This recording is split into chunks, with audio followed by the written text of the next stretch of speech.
بسم الله الرحمن الرحيم والصلاة والسلام على رسول الله صلى الله عليه وسلم إن الحمد لله نحمده ونستعينه ونستغفره ونتوب إليه ونعوذ بالله من شرور أنفسنا ومن سيئات أعمالنا من يهد الله فلا مضل له ومن يضلل فلا هادي له وأشهد أن لا إله إلا الله وحده لا شريك له وأشهد أن محمدا عبده ورسوله يا أيها الذين آمنوا اتقوا الله حق تقاته ولا تموتن إلا وأنتم مسلمون يا أيها الناس اتقوا ربكم الذي خلقكم من نفس واحدة وخلق منها زوجها وبث منهما رجالا كثيرا ونساء واتقوا الله الذي تساءلون به والأرحام إن الله كان عليكم رقيبا يا أيها الذين آمنوا اتقوا الله وقولوا قولا سديدا يصلح لكم أعمالكم ويغفر لكم ذنوبكم ومن يطع الله ورسوله فقد فاز فوزا عظيما أما بعد. Les louanges reviennent à Allah subhanahu wa ta'ala, le digne de louange et de glorification. Que sa paix et ses bénédictions soient adressées au prophète Mohammed alayhi salatu wassalam, sa famille, ses compagnons et ceux qui suivront ses enseignements jusqu'au jour de la résurrection.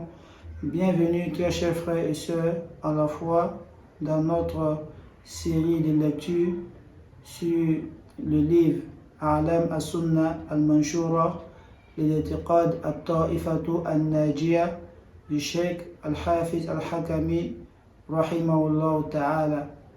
Et comme nous l'avons dit dans la première séance de lecture, c'est que ce livre-là, il traite de la aqidah, la bonne croyance que le musulman il doit avoir. Et dans la première lecture aussi, nous avons montré l'importance de la bonne croyance, parce que la croyance est le fondement de la religion. La croyance d'abord, c'est elle qui nous permet d'attester qu'on est musulman réellement. Et celui qui viendra à Allah subhanahu wa ta'ala ou celui qui adore Allah subhanahu wa ta'ala sur la base d'une fausse croyance, ces adorations ne seront pas acceptées de lui. Mais celui qui adore Allah subhanahu wa ta'ala, qui se rapproche de lui avec la bonne croyance qui a été enseignée par le prophète Mohammed alayhi salatu wassalam à ses compagnons, qui eux l'ont transmis à leurs enfants et à leurs compagnons jusqu'à aujourd'hui, celui-là, lorsque il fera une adoration, cette adoration-là sera acceptée de lui. Et nous avons dit qu'aujourd'hui, il y a plusieurs tendances au sein de la communauté. Donc le fait d'apprendre la croyance nous met à l'abri de tomber dans ces fausses croyances-là. On demande à Allah subhanahu wa ta'ala que cette lecture-là réponde à cet objectif-là de préserver notre foi, de préserver notre croyance de toute déviation. Allahumma amin. Et alhamdulillah, dans la première lecture, nous avons vu une première question. Comme nous l'avons dit, ce livre-là, le cheikh a utilisé une méthodologie qui est la méthodologie de questions-réponses, qui est l'une des meilleures manières d'enseigner, comme cela a été expliqué à travers le hadith de Jibril alayhi salam. Et le cheikh, il a procédé par des questions. Il pose la question et à la suite de cette question-là, il nous donne la réponse à la question qu'il a posée. Quand c'est comme ça, tu vois que la compréhension est encore plus facile. Et la première question qu'il a posée, c'est Ma awwalu ma yajibu ala al-ibad. Il dit quelle est la première obligation qui incombe au serviteur. Le serviteur, la servante, doit se poser la question pourquoi Allah subhanahu wa ta'ala nous a créés. Pourquoi Allah subhanahu wa ta'ala a créé tout ce qui est autour de nous. Ça, c'est la première question. Et le cheikh a donné la réponse. Il dit Awwalu ma yajibu ala al-ibad ma'rifatu al-amru alladhi khalaqahumullahu lah. Et donc la première chose qui incombe aux serviteurs, c'est de savoir le but pour lequel Allah subhanahu wa ta'ala les a créés. Donc les hommes doivent savoir le but pour lequel Allah subhanahu wa ta'ala les a créés. Et le cheikh a dit ici que aussi, à cause du but de leur création, Allah subhanahu wa ta'ala a fait un certain nombre de choses, telles que l'envoi des messagers, la révélation des livres le fait d'établir un jour qu'on appelle Yom al-Qiyamah, d'instaurer le registre des bonnes et mauvaises actions. Et à cause du but de notre création, Allah subhanahu wa ta'ala a créé deux endroits. Un endroit qu'on appelle le paradis, qui est pour les bienheureux, et un endroit qu'on appelle l'enfer, qui est pour ceux qui sont malheureux. Et Allah subhanahu wa ta'ala aussi, à cause du but de notre création, il accordera des lumières à des personnes, ceux qui ont œuvré sur terre en bien, qui ont répondu aux ordres d'Allah subhanahu wa ta'ala, qui se seront soumis à Allah. Allah leur accordera des lumières à la hauteur de leurs actions. Et ceux qui ont œuvré en mal, Allah ne leur accordera pas de lumière. Et Allah nous informe dans le Coran que ce jour-là, le jour de Yom al-Qiyamah, celui qui sera privé de lumière n'aura point de lumière. Car on sait tous que pour pouvoir traverser le pont As-Sirat, il faut quoi? Avoir de la lumière, parce que c'est un endroit qui est très obscur. Et lorsqu'ils vont demander, ceux qui n'auront pas de lumière demanderont à ceux qui ont la lumière de les attendre afin qu'ils suivent la voie avec la lumière de ces derniers-là. Qu'est-ce qu'ils diront? Il dit il dit retournez sur vos pas, allez dans le dunya, allez chercher la lumière. Or, le dunya est déjà fini. C'est une autre étape de notre existence qui est le jour de Yom al-Qiyamah. Donc, si on se pose la question, pourquoi Allah nous a créé, nous verrons que tout ce qu'Allah a instauré là, tel que le jugement et autres là, l'envoi des messagers, a été suscité pour l'objectif pour lequel Allah nous a créé. Et la deuxième question est la suivante. السؤال الثاني ما هو ذلك الأمر الذي خلق الله تعالى الخلق لأجله. Quelle est cette affaire? Quelle est cette affaire? Quel est le but pour lequel Allah subhanahu wa ta'ala a créé la création? Quel est le but pour lequel Allah subhanahu wa ta'ala a créé la création? Et le cheikh, dans cette deuxième partie, il va répondre à cette question-là par les versets coraniques. En particulier le verset de la sourate Ad-Dukhan, le verset 38, où Allah dit وَمَا خَلَقْنَا السَّمَاوَاتِ وَالْأَرْضَ وَمَا بَيْنَهُمَا لَاعِبِينَ مَا خَلَقْنَاهُمَا إِلَّا بِالْحَقِّ وَلَكِنَّ أَكْثَرَهُمْ لَا يَعْلَمُونَ. Allah subhanahu wa ta'ala nous dit dans cette sourate-là que nous n'avons créé les cieux et la terre et tout ce qui se trouve entre eux, pas pour nous amuser.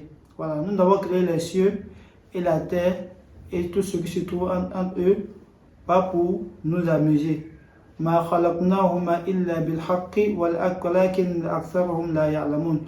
Nous ne les avons créés qu'en toute vérité, mais la plupart d'entre eux ne savent pas. Dans le deuxième verset, ce verset-là est le verset de la sourate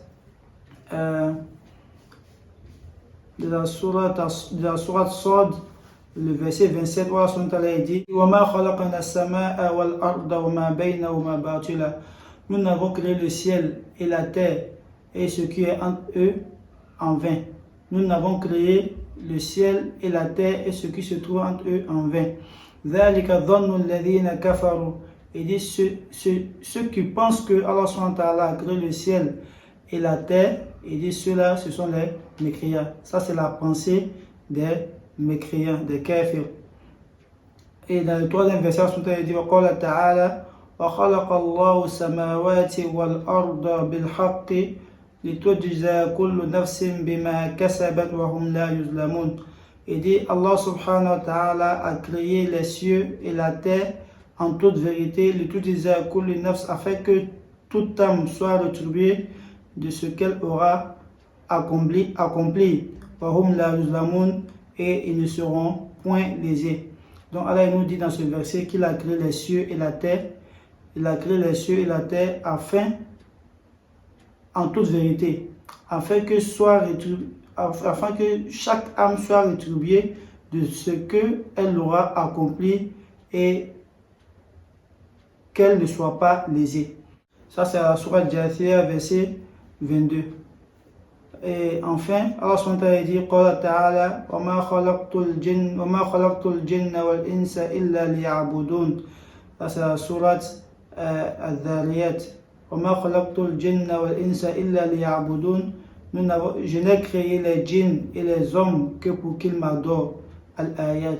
Et les versets sont nombreux dans ce sens-là. Donc, à travers ces versets que le cheikh a envoyés, dans les 3 premiers versets, Allah subhanahu wa ta'ala, il nous montre que l'objectif de la création n'est pas vain au fait. Il n'a pas créé le ciel, il n'a pas créé la terre, il n'a pas créé les animaux, il n'a pas créé les êtres humains, il n'a pas envoyé les messagers, il n'a pas suscité, révélé les livres, il n'a pas créé un jour qu'on appelle le Makiyama, il n'a pas créé l'enfer, il n'a pas créé le paradis pour rien comme ça. Ça, c'est dans les 3 premiers versets, c'est ce qui ressort. C'est que tout ce qu'Allah a créé, c'est pour un objectif, c'est pour quelque chose. Et la réponse à ces 3 premiers versets qui nous montrent que Allah n'a pas créé la création en vain se trouve dans le 4e verset de la sourate Al-Dhariyat, où Allah dit clairement pourquoi il a créé la création. Il dit wa ma khalaqtul jinna wal insa illa liya'budun. Il dit en réalité, tout ce que j'ai dit plus haut, dans ces versets plus haut là, j'ai créé la création, que pour que les djinns et les hommes puissent m'adorer. Allah subhanahu wa ta'ala a créé la création pour que nous, les hommes et les djinns, puissions l'adorer. Parce que tout ce qui est en dehors des génies et des hommes, eux ils adorent Allah subhanahu wa ta'ala, comme lui dit dans le Coran. Il dit, tout ce que vous voyez, ils adorent, ils invoquent Allah subhanahu wa ta'ala, walakin la tafqahuna tasbihahum. Vous ne comprenez pas leur manière d'adorer Allah subhanahu wa ta'ala. La pierre, elle adore Allah subhanahu wa ta'ala. L'eau adore Allah subhanahu wa ta'ala. Le ciel adore Allah subhanahu wa ta'ala. Le tonnerre, il adore Allah subhanahu wa ta'ala. Les animaux, peu importe, tous les animaux, ils adorent Allah subhanahu wa ta'ala. Mais c'est l'homme et les génies qui ont le droit d'accepter ou de refuser d'adorer Allah subhanahu wa ta'ala. Donc Allah subhanahu wa ta'ala, dans ce verset-là, il dit, le but de la création de l'univers, des hommes et des génies, c'est pour mon adoration. Et cette adoration doit se faire par le tawhid. On doit adorer Allah subhanahu wa ta'ala en l'unifiant, en lui vouant l'exclusivité de notre adoration. On ne doit pas adorer autre créature en plus d'Allah subhanahu wa ta'ala. On ne doit pas adorer autre créature en dehors d'Allah subhanahu wa ta'ala. Lorsqu'on dit Ashhadu an la ilaha illallah, lorsqu'on se dit soumis à Allah subhanahu wa ta'ala, tout ce qu'on fait comme adoration, toute notre crainte, tout notre espoir, tous nos prières, tous nos doigts, tous nos vœux, doit être adressé à lui seul, Allah subhanahu wa ta'ala. Pourquoi? Parce que c'est lui qui est Al-Khaliq, le créateur. Et tout ce qui se trouve en dehors de lui, Allah subhanahu wa ta'ala, c'est la création. Et cette création-là est assujettie à lui, Allah subhanahu wa ta'ala. Comment une créature peut se confier à une autre créature qui elle-même a besoin d'Allah subhanahu wa ta'ala? Comment un être humain censé peut aller adorer une rivière espérant que cette rivière-là, c'est elle qui peut lui apporter un bien quelconque? Comment un être qui réfléchit peut aller pleurer sur une tombe pour que la personne qui est couchée dans cette tombe-là puisse le soulager des épreuves de la vie, alors qu'elle-même, elle ne peut pas se profiter elle-même? Ça, c'est des croyances, c'est des tendances qui existent dans la communauté. Et lorsque le serviteur a compris qu'il a été créé pour adorer seul Allah subhanahu wa ta'ala, pour l'unifier de l'adoration, ce dernier-là, il tend vers la perfection de la croyance. On demande à Allah subhanahu wa ta'ala de nous accorder la bonne compréhension, de nous faciliter la mise en pratique. Donc pour résumer, Allah subhanahu wa ta'ala nous montre dans cette deuxième question qu'il n'a pas créé la création en vain, mais il a créé la création afin que les djinns et les hommes puissent l'adorer à lui, Allah subhanahu wa ta'ala, sans rien lui associer, puissent l'adorer en l'unifiant par التوحيد. هذا سبحانك اللهم بحمدك Ashhadu an la ilaha illa anta astaghfiruka wa atubu ilayk. Et je vous dis à la prochaine assise. Wassalamu alaikum wa rahmatullahi wa barakatuh.